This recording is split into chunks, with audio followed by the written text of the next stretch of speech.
Welcome to the InnoTrans podcast.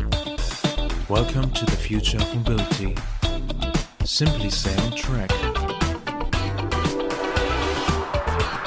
Hello and welcome to the first episode of our InnoTrans podcast. My name is Tim Benedikt Wegner. I'm the press officer of InnoTrans and usually the guy who writes press releases or entertains you on social media. But now I'm really pleased to have you here listening to us to our first episode.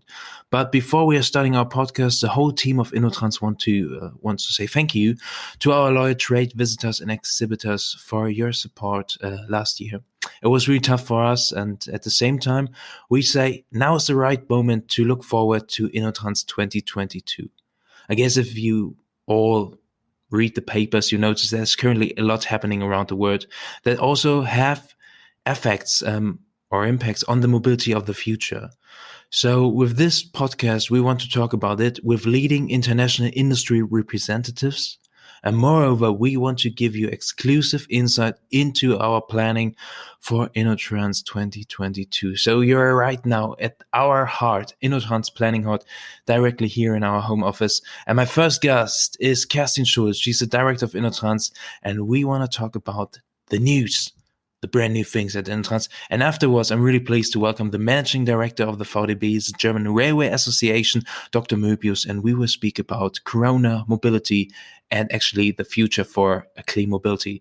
So Kerstin, you're first. Welcome on show. How are you doing? I'm fine, Tim. Thanks. How are you? Well, let's say still fine.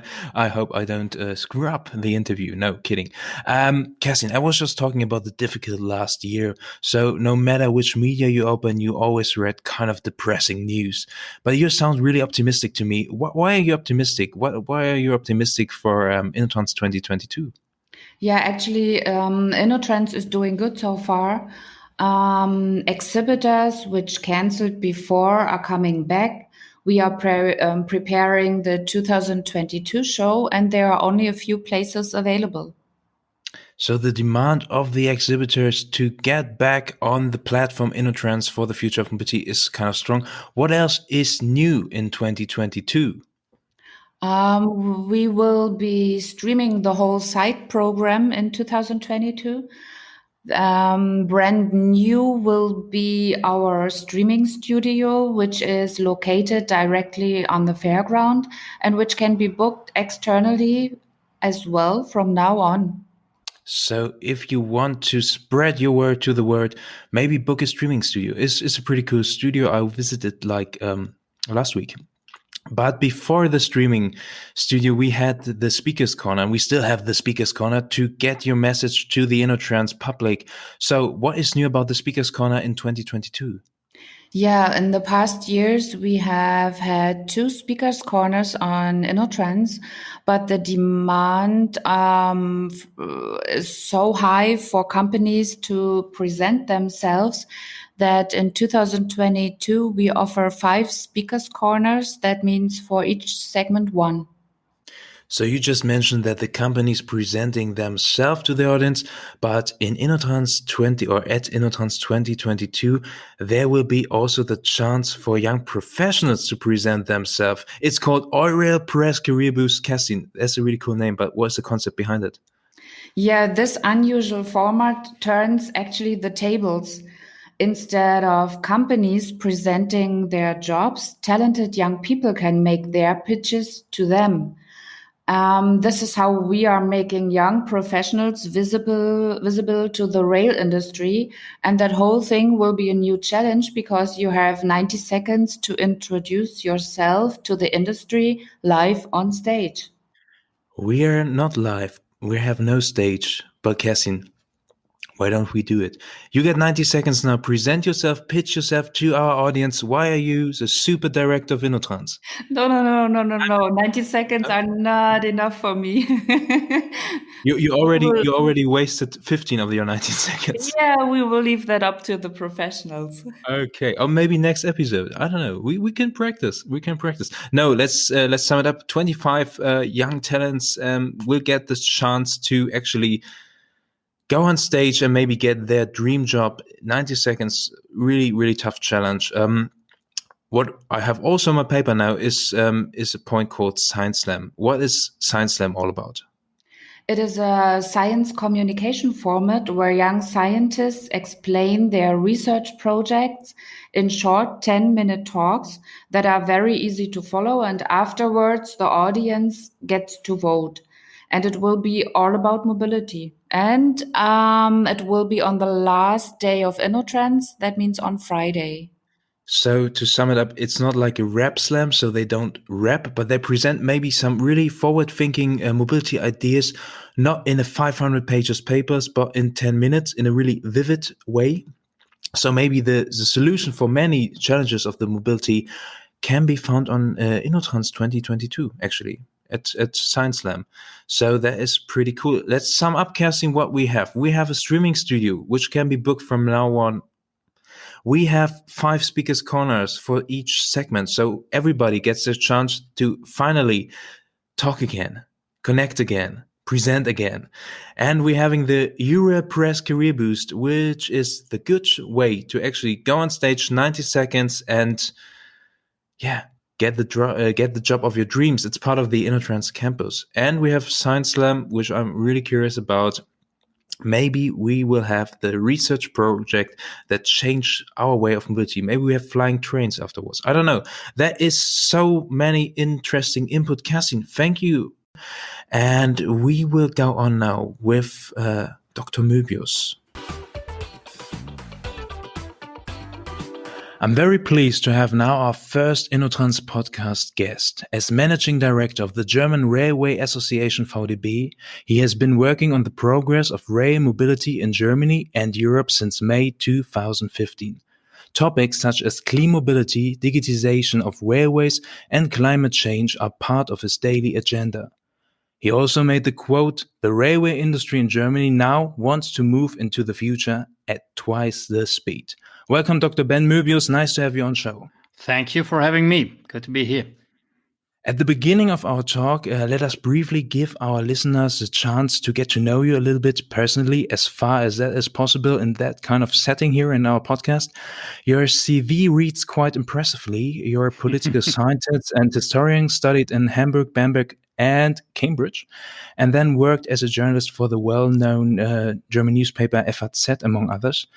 So there always is quite a vita. But for our podcast, we thought of something, we call it InnoTrans Intro, and it should bring you, Dr. Möbius, a bit closer to our listeners in a different way, away from your vita. Are you ready for the InnoTrans Intro? I'm ready for the InnoTrans Intro. Okay, let's try this. You're the first. Try and error. Okay. So you represent the railway industry in Germany in the expert group Rail Supply Industry of the EU Commission. I guess that means a few trips to Brussels for you. So what do you do actually when you're waiting on a train? When I'm waiting for the train, I would normally probably scroll through my emails. And in some cases, I wouldn't actually say I'm waiting. For instance, in Berlin, I normally just take a breath of fresh air, and then I see the S-Bahn approaching, because we have a very amazing frequency here. Okay. I always tend to eat while waiting on trains. That's not good for me. Is that so? Yeah, not always working like you with the emails. But you're also a historian, so imagine you meet a mobility enthusiastic time traveler from the year, let's say, 1950. Which progress of mobility would you show that person, that time traveler, first? Obviously trains, because this is the most fascinating and captivating and also emission-free mode to travel nowadays. I think he would be very interested in that evolution of trains. I did a little research. 70 years ago, the metro in Munich had its first drive. So so maybe that's interesting. And last but not least, what is your most exciting, remarkable, amazing InnoTrans experience? That one is a hard one. It's quite a competitive field, actually. With a grain of pathos, maybe allow me. It's really the rhythm of the InnoTrans, like the inspiring meetings, like the vibrant atmosphere in the halls, like really the spirit of future mobility. I think that's it. Thank you. Well said. Well said. So I hope for our listeners that you had now the chance to get Dr. Möbius to know a little bit better, maybe. And now we're starting our interview. So, Mr. Möbius, first question. In its balance sheet for the first half of 2020, the rail industry in Germany achieved sales of 6.4 billion euros in revenue. This means an increase of 25.5% compared to the previous year. Is the rail industry actually one of the beneficiaries of the corona crisis? So it's inevitable that an economic downturn of this magnitude would also inflict some hardship on our industry. Back in March, April 2020, we seriously contemplated about the question whether or not we might be able to maintain a well-functioning value chain.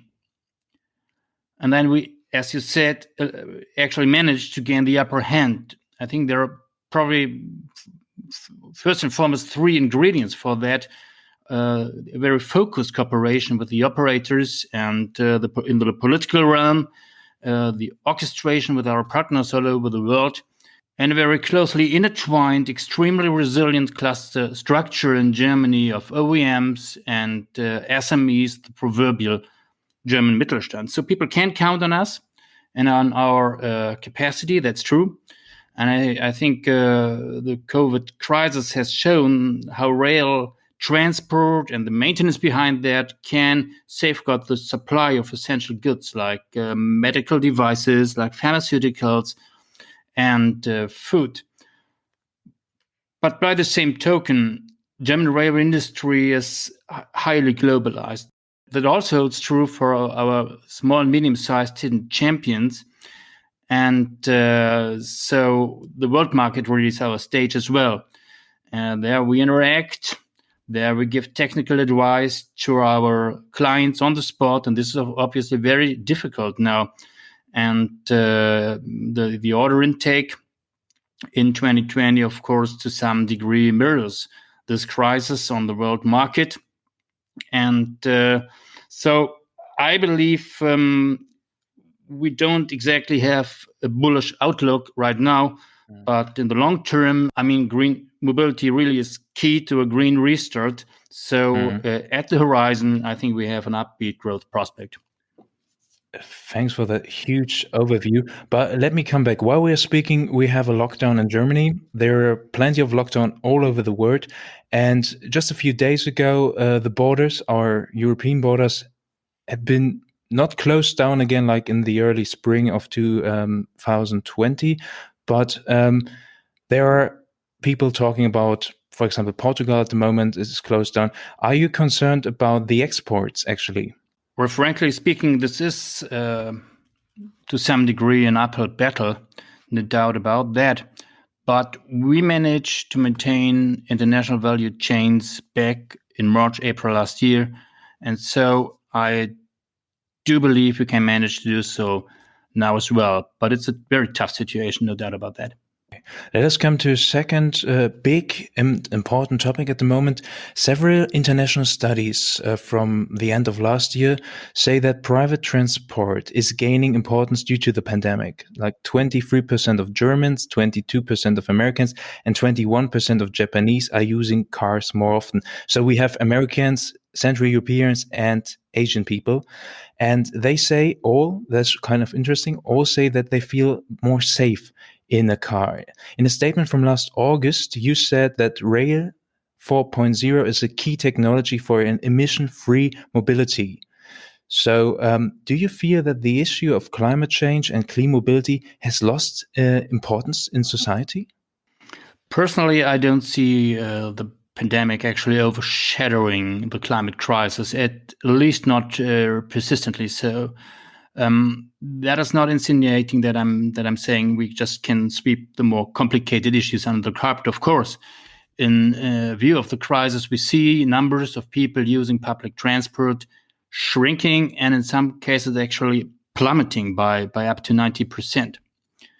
But what does it mean? Is this really reflecting a durable general skepticism? I personally don't think so. I think it's more or less reflecting the imperative not to get around if it's not absolutely necessary. And that's absolutely rightfully so.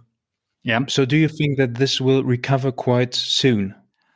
That fear of Well, getting on a metro train or waiting on an S-Bahn like you do, or you did maybe most of the days before the pandemic, before we all started to work at our home offices. Yeah, I think one needs to be cautious, very clearly. It's just a preliminary idea one can have now. But with the vaccination underway, we actually do see the light at the end of the tunnel. And I personally believe that people are not terribly susceptible of the idea to have an economic upswing, which is detrimental to climate protection. I think people want clean mobility. And that is basically for two reasons, I guess. Globally, people do know that climate change is increasingly visible and tangible. And if the world wants to be climate neutral by 2050, mobility must curb its greenhouse gas emissions by 90%. 90%. So we really need to revolutionize mobility, if you like. And secondly, it's really the day-to-day life. I mean, how much space do city dwellers need for relaxation, for parks? And how much congestions are we willing to accept? Some of them are really apocalyptic now. I mean, it's like the whole city grinds to a halt. And I think individuals lose time by that for what really matters for them most, families, jobs, and themselves. Yeah. So I do see that there is a widespread consensus that we need to have future clean mobility, and therefore rail will really be the key part. So you just said that for the society, clean mobility and the green restart is still important, to sum it up. So there is no need for the rail industry to intend a new trend or something likewise. That's absolutely correct. And I think after all, we really have an upbeat message, because clean mobility nowadays means more mobility, means better mobility, means more fascinating mobility, and by the same token, zero emissions. I think this is a wonderful narrative, and that is a very important narrative for the planet, actually. And for the future. And while we're speaking of the future, that's like a really good point. So at the InnoTrans convention last September, one of your main focus was digitization. So how do you assess the current state of development and implementation, actually? I mean, in Germany, we set a pretty clear target in 2018, double the number of rail passengers by 2030. For clean mobility. That's the overarching strategy. And of course, digitization really is the heartbeat of that. And so we took a very clear strategic decision in Germany last year to ambitiously, and one could say audaciously, digitize our complete railway network, like interlocking switches, ETCS, the future railway mobile communication system, and so forth. And I believe we are well on track. We can thereby create a completely new level of capacity, efficiency, and reliability. So do you have any examples that shows how the digitalization and the development is moving forward? Well, I guess a case in point is actually automated train operation. And frankly speaking, we're all telling everybody it's great fun to go by train, right? Yeah. And the other day, prior to COVID, some guys told me, hang on for a second, hang on. Working in a busy downtown district and going by train means the metro is virtually stuffed to the gills. And each and every day you will have two options, either squeeze yourself in or postpone your journey. And ATO, based of course on digitization, on data, means there's a third option. Enough space for everybody, because in automated mode, we can safely operate more trains and much closer. So ATO services would easily run every 2 minutes or so. More frequency, more flexibility, and by the way, also more energy efficiency, up to 30%, for instance, in London and Paris. So it just works. So you just mentioned the people, and actually that's totally right. The people, like our listeners, the society is one. Well, let's say it's the main user of trains. And how do you integrate also the society in your decision-making process? I think this is an absolutely important point.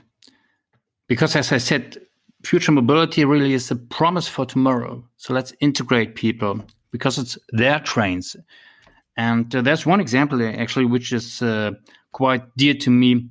Why not let city dwellers have the final say on the exterior design of a new, say, streetcar? And why not put 3 options on the internet to let people just vote?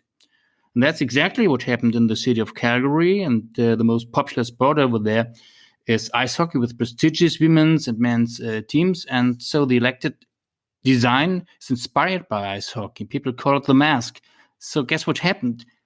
It's no longer a new streetcar. It's our new streetcar. It's iconic.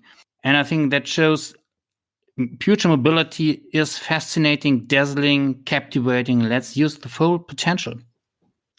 So more participation actually of the people. Absolutely so, yeah. Because it's our planet. That's good. And last question. So you just spoke about the importance of the participation of the people. So InnoTrans is one of the, or let's say it is actually the biggest platform for the future of mobility. What trend are you following for the next InnoTrans in 2022? Or what other trends should our listeners follow? Maybe you could be the influencer, the new railway influencer. That's your chance. So what is the opportunity? I got that.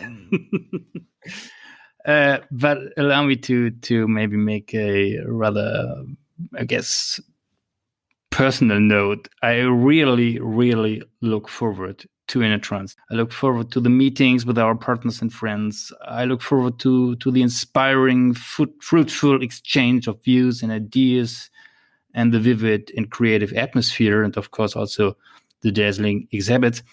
So I'm probably rhapsodizing now a bit, but please don't be too strict with me on that.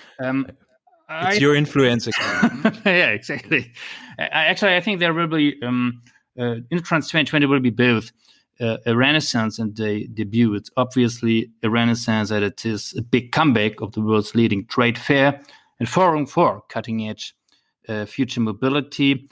I see the InnoTrans evolving to some degree because the virtual formats you alluded to, we hammered out in absentia of a physical fair will probably to some degree converge with the classical fair. But I don't see that there is any substitute for a real fair with real people and real showcases and a real forum which companies can capitalize on. And InnoTrans 22 will also be a debut. It will be nothing short of the first fully fledged global trade show of the new era of clean mobility. And German railway industry, having a solid reputation, I guess, as the world's leading and most innovative railway industry, will certainly offer a whole panorama of fascinating new possibilities, such as artificial intelligence, new lighter materials, automated driving, electrification, hybrid battery fuel cells, intelligent components, cybersecurity, mobility as a service, and so forth. That's for waving the flag a bit, I know, but it really is a mobility revolution. I think future mobility, the forum is InnoTrans, and future mobility is about individual freedom. It's about social cohesion, about growth, about climate protection. And German railway industry is thrilled to modulate this new era with our partners and friends. So in a nutshell, if you like, let's meet at InnoTrans. Let's reinvent mobility. Thank you so much for being here on our first episode of our InnoTrans podcast. And now I guess it's time for listening to some music. I wouldn't call it Renaissance style, but it's a bit more funky. Thank you, Dr. Möbius. So much. Pleasure. And thank you for listening. We will be back at the 9th of March with more interesting topics. This was the InnoTrans podcast. Have a good day and hear you soon.